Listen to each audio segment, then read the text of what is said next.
Welcome into another episode of Dad's in Timeout. This is your host, Jesse Williams, aka J Will.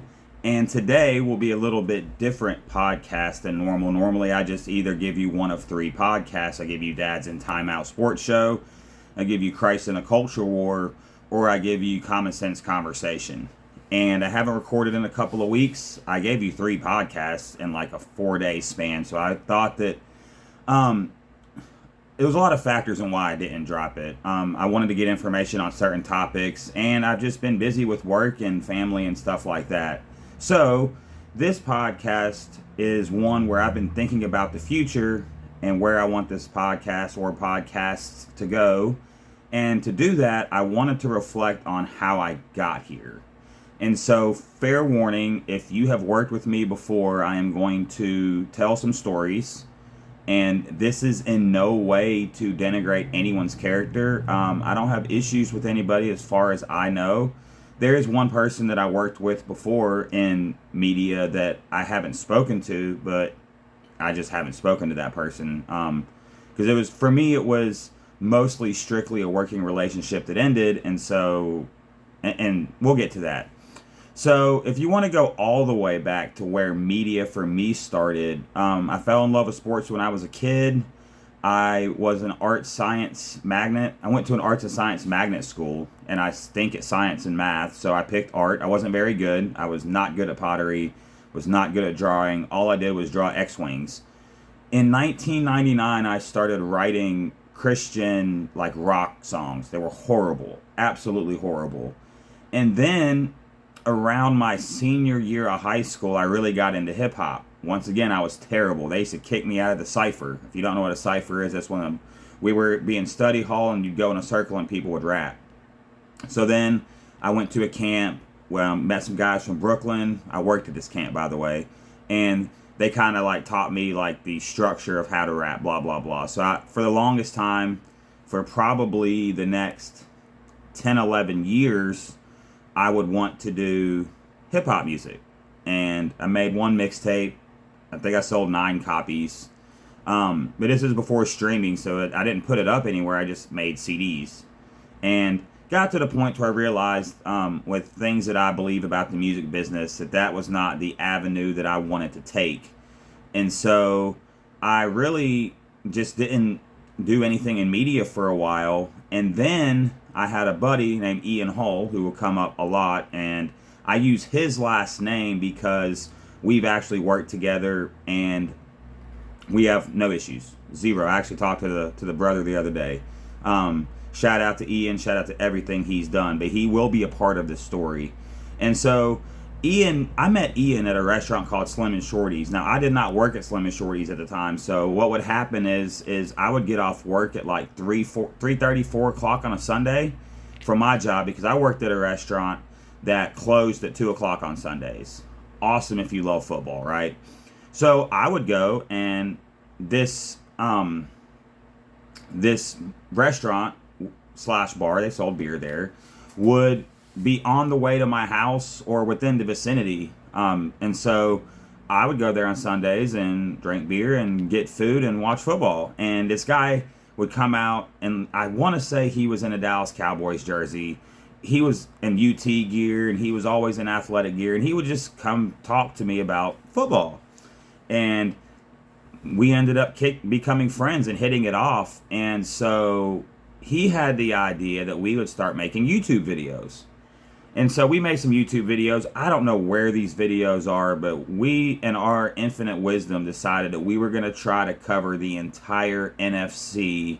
I think we were going to try to give a preview of like every team in the league. And man, we would have like these hour-long videos. And I know we did the 49ers and the Seahawks. And I think this is when like the Seahawks were in like their championship window. This is right around the Kaepernick era. So don't quote me on what year this was, because I don't really remember. I know it was between 2012 and 2015, that time frame. I don't exactly remember, because Ian was still living with his parents at the time, going to college. He's a little bit younger than me. And so we would record these videos in his basement. And so I think we recorded them off of like a video camera, and so which we would do later on. So then me and Ian, or Ian and I, as my mom would say, moved in together. And the funny thing is while we lived together, we never did any sports related media, not one time. It was actually kind of weird. So fast forward to 2017, I get deployed to Africa.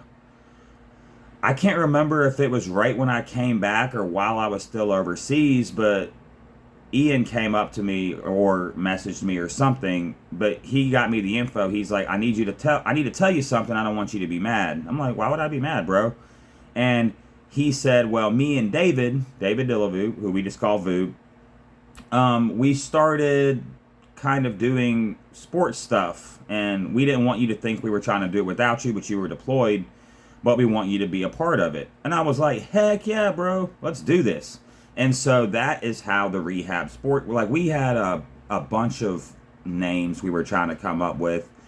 Honestly, shout out to the Average Joe Sports Podcaster Show. They're my friends on Twitter. We were going to call ourselves Average Joes, and that might have been the title of what me and Ian were doing on YouTube back in like 2015-ish, whenever that was. I just, my years are a little off just because I moved around a lot at that time. I don't feel like trying to wreck my brain trying to figure out what year that was. So anyways, in 2018, Ian comes up with the Rehab Sports Guys, with the help of his wife at the time, or I think it was his girlfriend at the time. I can't remember. But anyways, they came up with this name because when we would go to like gatherings, parties, be around our friends, me, David, and Ian would always talk about sports. Now, mind you, we were not the only people that talked about sports. And some people at the party were like, yo, they're always talking about sports, blah, blah, blah. And it's like, well, I haven't seen dude all week. I've been kind of busy, you know, with work and school and all that. And so it's funny, in 2018, Ian no longer worked for Slim and Shorty's, and then I got a job there. And David worked there. So me and David worked at Slim and Shorty's, and Ian, I think, worked at GP. And so I can't remember how we started putting our content out. I don't remember exactly how that happened. I think I think Ian was live streaming stuff on Twitter and posting links. I don't know if we had YouTube videos. I cannot remember. All I know is that Ian comes up to me and he's like, hey, these guys, Scout Team Radio on 12 Ounce Sports, got a hold of me. I've been talking to him back and forth on Twitter, and they said that your show would be perfect. So Ian, being the producer, organizer guy that he is, he got everybody involved and got a hold of the guy at 12 Ounce Sports, and boom, we're on the radio, internet radio. And so I want to say that we started out having a Tuesday and Thursday show. And man, I can tell you, so we did our first episode, me, David, and Ian, at Ian's house, I think. I think we were doing it because I think at this time, Ian had moved into his parents' old house where we were actually doing the YouTube videos. And there was a room in there. Ian created a studio, and it looked awesome. I wish we had mics and mixers, and Ian was trying to perfect the sound almost to a fault. No shots there. I love Ian, and we hit the ground running, right? And so we jumped out, and then we made a lot of friends on there. And so then the radio station was doing this big push about wanting certain shows to go live 5 days a week, because you could either go live on this station or you could record an episode, or back then it wasn't called a podcast, even though podcasts existed, but you could record your radio thing, and then they would put it in a time slot. So they'd be like, hey, make sure that, and we had commercials and everything, like, so like what would happen is we would do it a bit, and then we would go to commercial break, and then I think it was on Radio Jar, and then the radio station would play their advertising for the other shows, and then we would come back on air.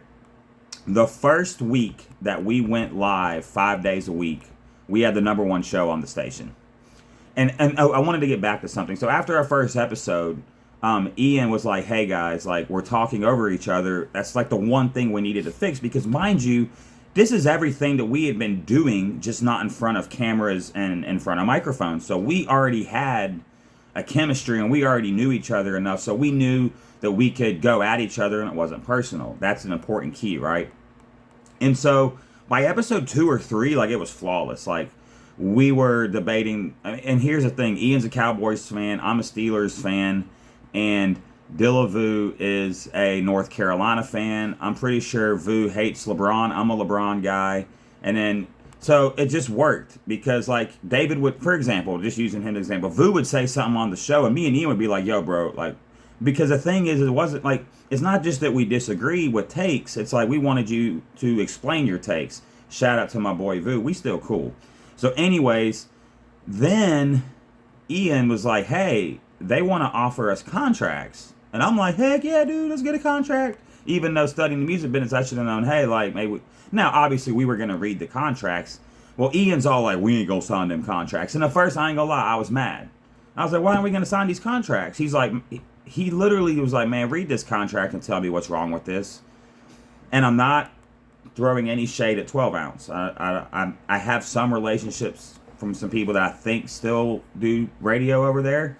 But what, in the contract, they wanted to own the rights to, and this was my understanding of the contract, was that they wanted to own the rights to our recordings. Now, mind you, had we been getting paid a salary or something like that, and listen, I know they couldn't afford that, but there was some, and at the same time, 12 ounce was also trying to partner with, I think it was called Sports Radio America.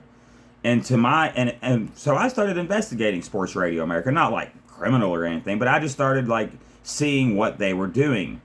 And they were not, in my opinion, promoting the 12 ounce shows the same way that they were promoting their shows. And so I agreed with Ian, like, hey, let's not sign the contract. And because there were some advertising dollars, I think, that were going to be involved, but I didn't know the numbers, but it wasn't enough for me to quit my job. And so I'm not going to quit my job and you own the rights to, like, my work. Like, I do the research, Ian does the research. David was on Twitter 24/7, so he had a lot of insight. Like, I'll get news stories in sports from Ian before they hit ESPN. And that's not a shot at ESPN, but, like, literally Ian will be like, boom, boom, boom, this trade happened. And I'm like, I haven't heard anything yet. And then, like, 5 minutes later, it's up. So I don't know what Ian's sources are, but he was great. And he was kind of like our producer. I was like I had a lot of funny segments on the Rehab Sports guys. And so anyways, and then, like, it worked. Well, anyways, long story short, Ian had to quit so then, I'm sorry, we stopped doing 12 ounce radio, but we still continued the show. So I think we live streamed the show on Twitter that got like 4,000 views, like, in an hour, which isn't a lot for, like, the big guys, but, like, 4,000 live stream views is a lot when you're 3 dudes in Arkansas that have no reach. Like, really, Twitter and 12 ounce are the only reason that we had reaches outside of our local town. And so that's what it was. So Ian had discovered Anchor. Shout out to Anchor, by the way. This is what I will be posting the audio version of this on, that will disseminate it to Google, Spotify, Google, Spotify, Apple, Podbean. There's a couple other ones. I think Castbox is one of them, and Stitcher. And so Radio Public. I think if I'm wrong on any of those, send me an email and I'll retract that statement. But anyways, so we were doing the show on Anchor, and I guess we were posting our Spotify links. Long story short, whatever, Ian has to quit the pod. He's having some personal stuff going on, and which was fine. So this is where the story gets interesting. So this guy, Jimmy, sees me outside of the 67 Grill in Arkadelphia. And Jimmy had actually been on our show. And I think at this time, Jimmy and I were doing a Sunday sports show. So I was doing Rehab Sports Guys. I was doing Jimmy's NFL. It was like an NFL countdown show, basically. And we would have a couple of guests on. Shout out Primetime. And so we were doing that show. Well, Jimmy got wind that we were no longer doing our show on 12 ounce and that we weren't doing our show, period. And Jimmy was like, yo, you want to be on our show? And I just, without even thinking, I was like, yes. It was like, I wanted to stay on the air. So he had a friend named Chris, and then he had some producer guy whose name I don't remember. And honestly, I've never met this guy. And details in the story will tell you that I don't care to know this guy. Like, this is the one person I've never met, but from what I was told that happened, like you go your way, I go my way. I don't care to ever meet this guy. I had conversations with this person. I literally just don't remember his name. And anyway, so we do the show.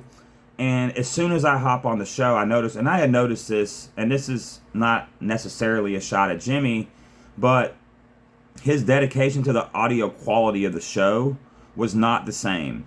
Now, I'm not an audio wizard. I've got a fan going behind me because my AC's messed up. So YouTube, you'll hear this. Spotify and Apple and Google and all the podcasting streaming sites, like, you should be fine. So it wasn't that, but like, and honestly, some of it wasn't his fault. Some of it was just the way that his house that he lived in was set up at the time. And I was happy to have a place to record. So I don't even remember when. I know we did the show at night.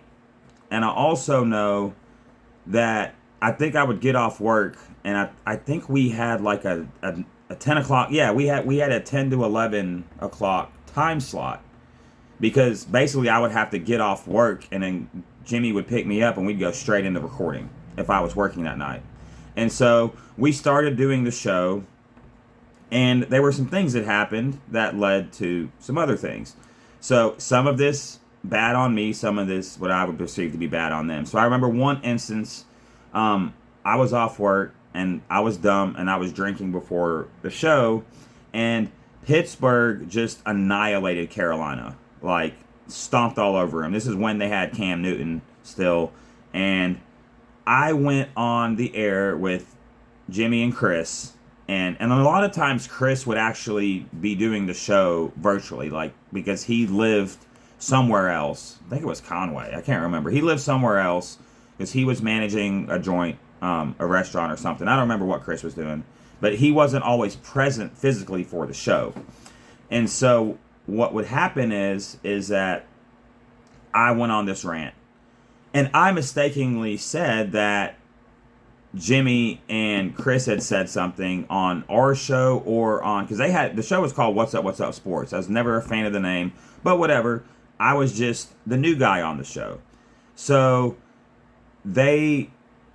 I said something to the effect of, and y'all guys predicted that Carolina blah blah would be good. That's what it was. I thought that they had said that they thought that Carolina would be good that year. It was just a take. And Jimmy goes off. He's like, I don't know what y'all said on y'all's show, but on this show. And to me, it came off super disrespectful, because what I didn't mention was that What's Up Sports got on 12 ounce radio on a recommendation from us, because they saw what we were doing and they were like, hey, we want to be on 12 ounce. And Jimmy had been on our show, and you know, I was cool with Jimmy. Now, don't get me wrong, a lot of my friends weren't cool with Jimmy, but I never played that game. I was like, hey, if I'm cool with them, I'm cool with them, right? So anyways, that was the first time I was like, yo, like, I made a mistake, man. Like, and I own that mistake, and maybe y'all didn't say that, but the way he said y'all show, and then he started saying things like that the What's Up Sports was bigger than us, which is just factually not true at the time. Like I said, we had the number one show on the station when we went live. I know what their listeners are because I started looking at the numbers. This is after the fact, right? So that was one thing. There was another time that and I shouldn't have been drunk on the show. Like, own that. Another time, so what would happen is we would do the show, and then we would talk on the phone with Chris, because he usually wouldn't be there. And this was a good part of the show. We would discuss things that we could do to make the show better. Like, we would actually, with the little producer dude whose name I still don't remember, it was one of Jimmy's friends, I think from the Navy or something. Like, never seen this guy in my life before. So anyways, we would talk about stuff that we could do better on the show, and then we would just start talking about sports. And we got on the topic of the NBA, and Jimmy's like, well, you know Chris is the NBA guy, right? And I'm like, well, what's that supposed to mean? Like, what do you mean he's the NBA guy? Like, what are you implying here? He's like, he's the NBA guy. Like, he was basically saying he was a subject matter expert. I'm sorry. that I took offense to that. I was like, dude, do you understand? Like, I'm older than both these guys, which doesn't mean anything except for I have been watching the NBA since 1990. Like, I have studied this game, and I'm not saying that dude did or did not know more about the NBA, but dude also said that in 2018 when we were doing this show, that Victor Oladipo was a top 10 player in the NBA. And then you want to tell me that I'm not the NBA guy. Cool. Like, I would tell you that when it comes to like football and when it comes to how the game is actually played, like reading defenses and the safeties and all this, Ian's the guy. So I have no problem saying that someone knows more. When it comes to college sports, Ian and David know way more than me. They know way more than me about our Arkansas Razorbacks. I'm cool with that. But bro, like, I'm on your show. Like, because my thing was, is when are y'all going to say this on air? Because y'all had already went off on me in air. Then there's another time where Jimmy, and this is where Chris actually was upset with Jimmy too. We go on the air and Jimmy's drunk. And he just goes on this whole tirade about the MLB and how no one watches the MLB. But it was over the top. Like, it was just one of those things. And then so, like, we kept having these issues. Well, it all came to a head. And mind you, this is why, in my opinion, I'm not saying anything about shows that drink alcohol while they're recording. Do your thing. That's your show. I don't. Because I know that I have well, number one, I'll start slurring after 2 beers. Number two, it's just, like, if you notice, I don't curse on the show. And it's because I don't want to close off an audience. So if I have an audience that doesn't like cursing, they're not going to listen to my show. So why would I curse? And it's just part of being professional, in my opinion. Like, whatever. So the straw that broke the camel's back, and I did have fault in this whole thing. Like, I should have been more mature, and I should have treated the show with more respect. And I think, in hindsight, Jimmy, and I don't know about Chris, I don't want to speak for Chris, but I think me and Jimmy would agree that we definitely all could have done things better. So anyways, but this is story time. So this is where it all ends. So me and Jimmy are doing this show, and I think it's a good show, and Primetime is on as a guest. And so, and mind you, Jimmy and I are still doing the Sunday NFL show every Sunday, because I think I was off on Sundays. So if I had to work, I wasn't on the show, but most Sundays I was off work, and I would do the show with Jimmy. And I thought it was a really good show, and honestly, we had zero problems. The problems that we had on What's Up Sports, we never had on the Sunday whatever show. I can't remember what we called it, and it was also on 12 ounce. And so, kudos, Jimmy had 2 shows on 12 ounce.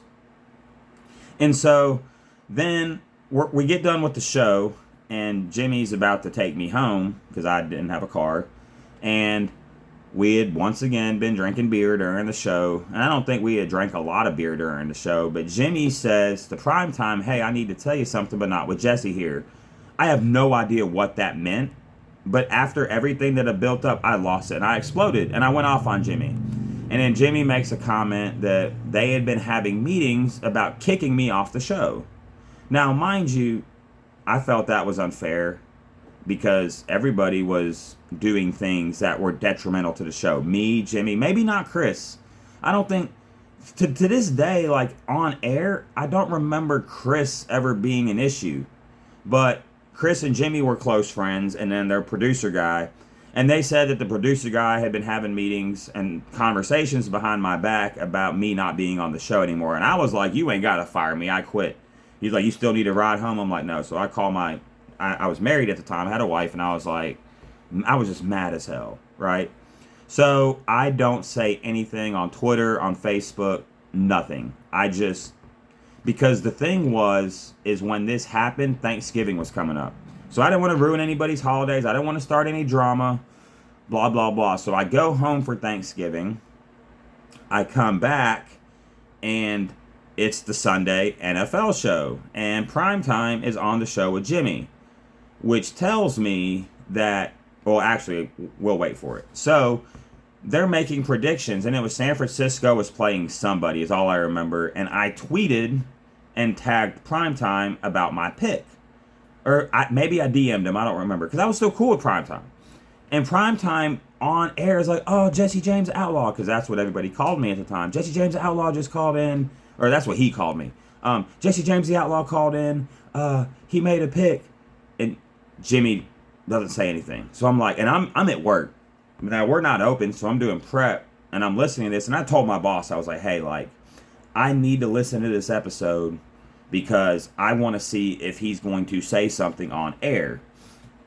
Mind you, I don't have a show at this time. I don't think.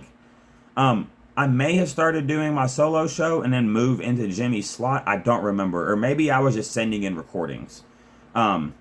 Because I'm back on 12 ounce because Jimmy and them are on 12 ounce.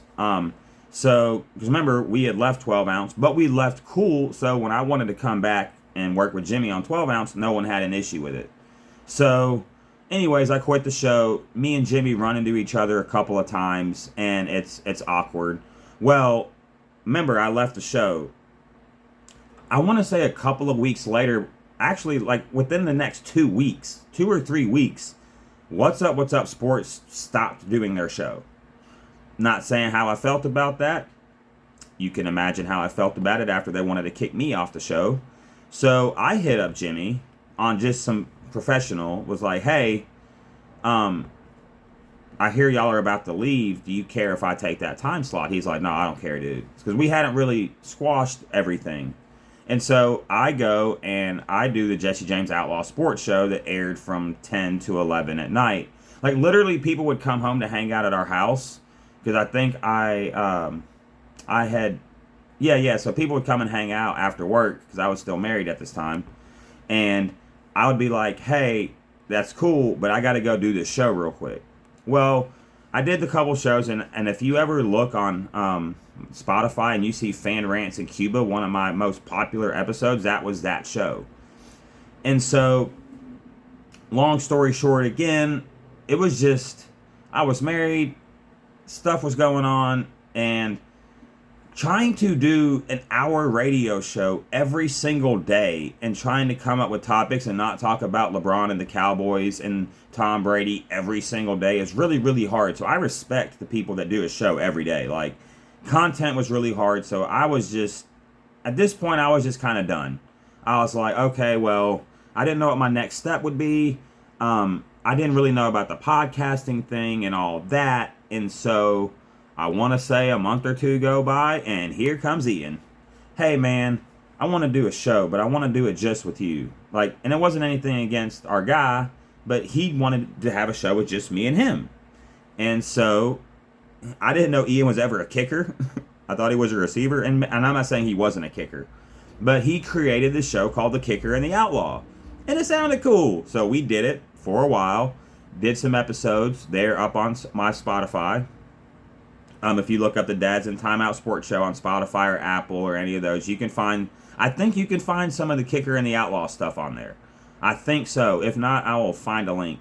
But anyways, we did that for a while, and then Ian just kind of got to the point where he didn't want to be the on-air guy anymore. But, so, and to be fair, Ian at the same time was doing a show with Vu called House in Shambles, because they're Duke and North Carolina fans. So they would kind of do their college thing. Me and Ian would do our pro thing. Mind you, we're all still cool at the time. And we all, as far as I know, we're all still cool to this day. Right? So that kind of ends. And then I get divorced. And then I get a new girlfriend who ends up becoming the mother of my child. And at some point, I was like, I still want to do this. And I think I was just, so I still had an Anchor account, so I was just dropping an episode here or there.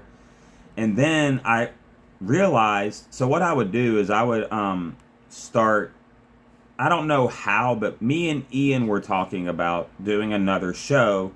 But Ian was like, I don't want to be on the show. I want to be a part of the show. And he had this name called Dads in Timeout. Because we're both dads. Well, he was a stepdad. I was a stepdad. I don't think my son was born at the time this started. I don't think so. I don't know. I would have to go look at my YouTube page and see, because what I started doing is I started posting videos on my YouTube page of So I would just set my phone up at work so you would hear things in the background, but I would just start doing short segments. And then every once in a while, when I had the house to myself, when I lived with my ex, I would do a podcast off the laptop.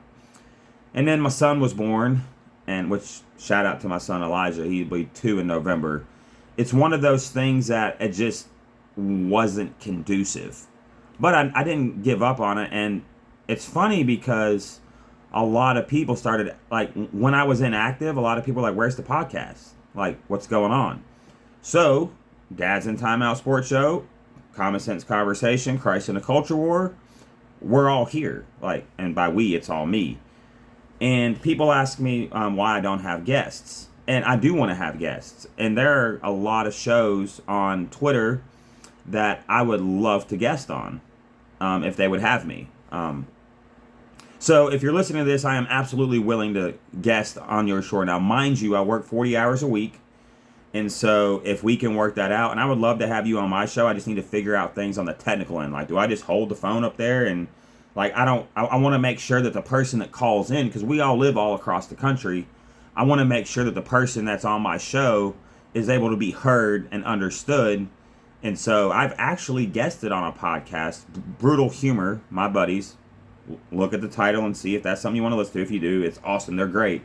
But it's my buddy Matthew at work, and actually it's Matthew and James, both guys I work with.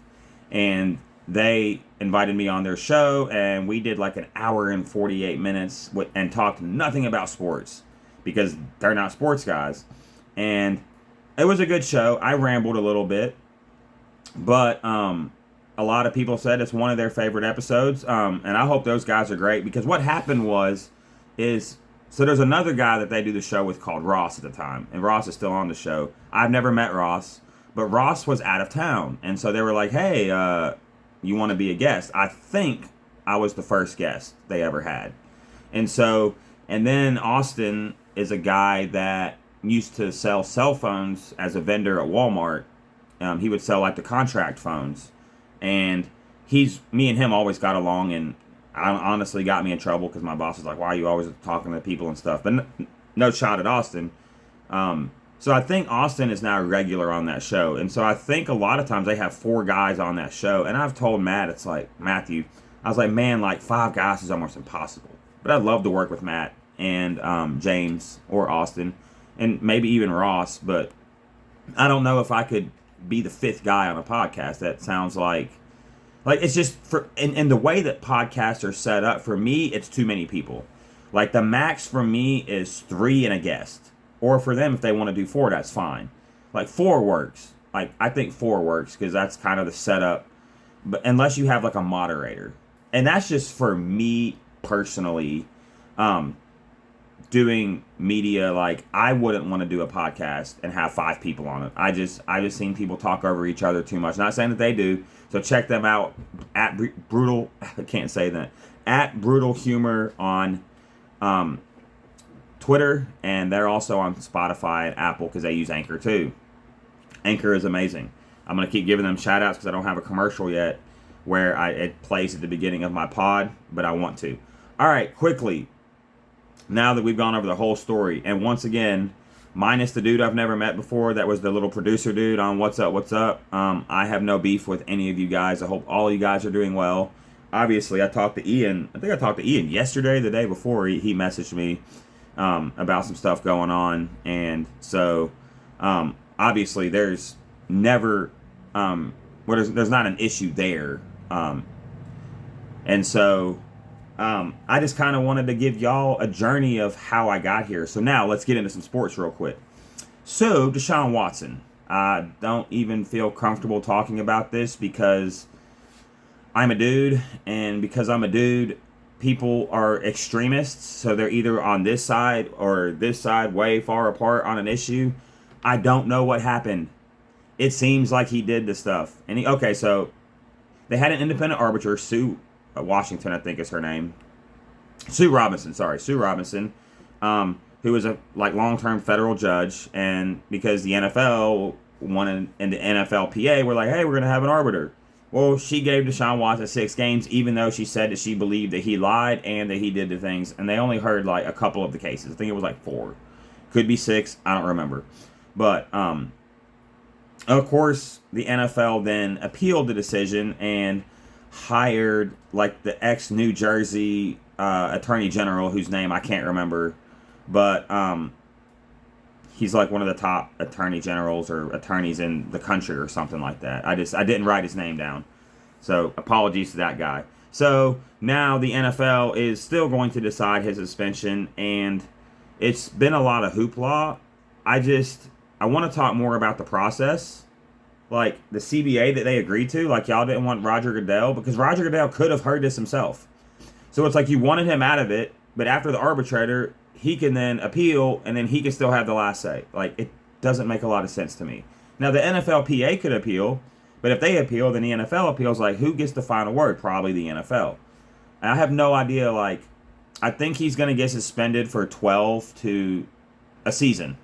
I don't think he's going to get the indefinite suspension because the NFL doesn't want a lawsuit. But to me, the issue with this whole scenario is you have people like me that talk about sports, and then we're put in a situation where it's not like we're trying to minimize the supposed crimes that were committed against 20 plus women, but I'm not an investigative journalist, and so that's why I kind of stay clear of these things, because anytime you do anything sexual toward a woman that is unwanted, it's wrong. Period.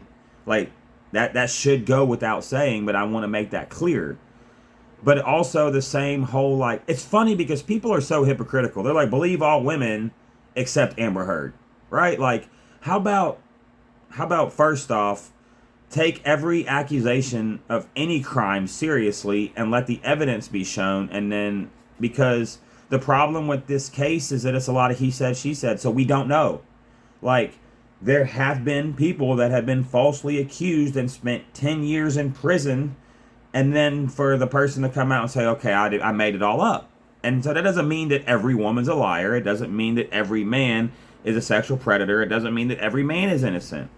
We don't know. Like, and that's why people on Twitter get me so amped up, because y'all act like y'all was there. They're like, oh, well, you know Kobe did it. Like, you know OJ did it. You know Big Ben did it. You know Deshaun did it. Like, you don't know nothing. Shut up. Like, I feel terrible if this happened. I feel terrible for every single one of those women. And at the very least, Deshaun Watson, there's like 60, like how many massage therapists, like in like a 3-month period, like, bro, like bad decision making on all ends. Anyways, I want to get off that. Pray for the women.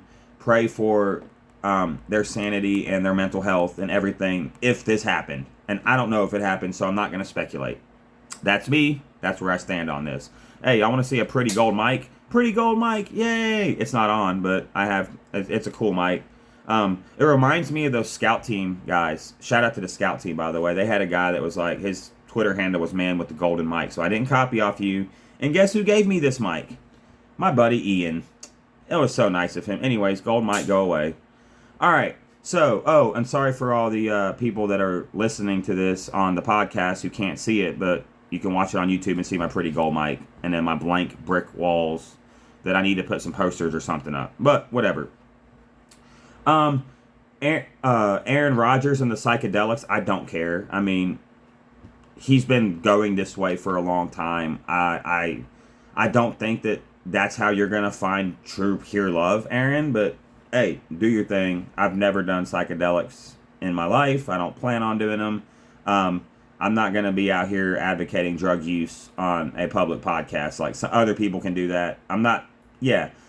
The bigger issue is Aaron Rodgers doesn't have a number 1 receiver, and he may not have a number 2 receiver. Like, it's Alan Lazard and then, like, a bunch of people I don't know. And so I think that that's going to be interesting this year. And by the way, I didn't write any of these sports topics down. I was just going to be done, and then I was going to just finish the podcast after the storytelling, but then I was like, I still have a little bit of time before work, so let's squeeze some topics in here. I'm so tired of the KD, Kyrie, Russ, all this stuff. Like, I don't know if these dudes are ever going to get traded, and I just, every time I go to YouTube, because, like, it pulls up videos for me of, like, sports shows. I have Hulu Live TV, but sometimes I see it after the fact, and it's, like, LeBron and KD and Kyrie, and it's like,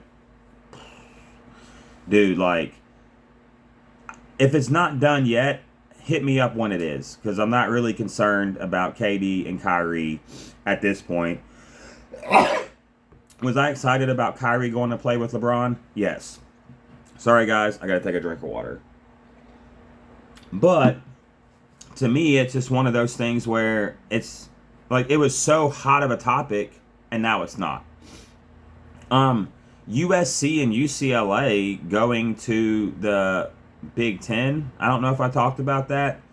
College realignment to me is getting out of control. You're just going to have 2 or 3 major super conferences. It'll be interesting, but it's also going to, like, how are they going to schedule this, right? So, like, if you have, like, 24 teams in a conference, like, you might only play that team once every couple years. So, of course, they're going to try to keep the rivalries together.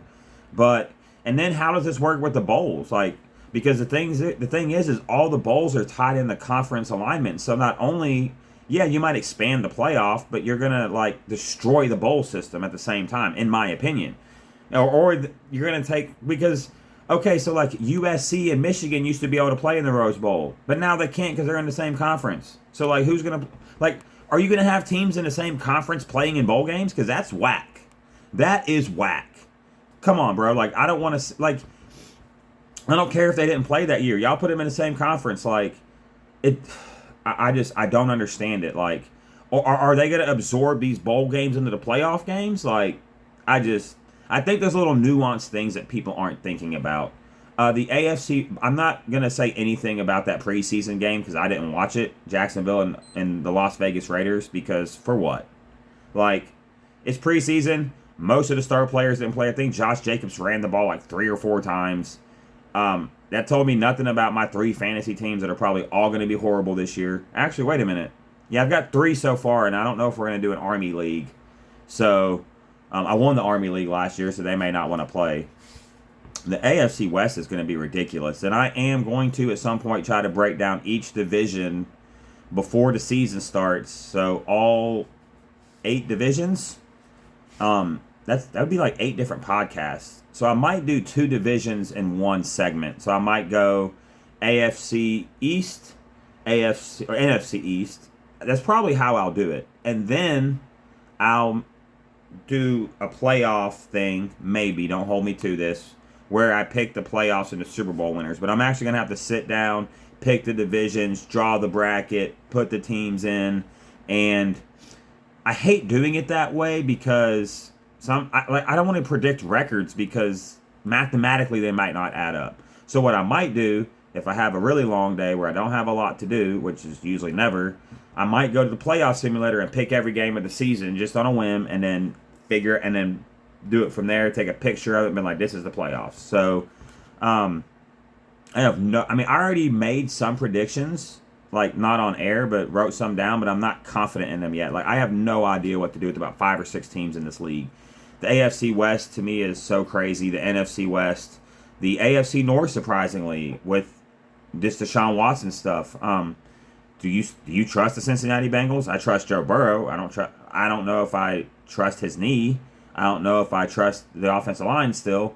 So there's just a lot of stuff that we can talk to. But unfortunately, I have to go. I have to go make me some money.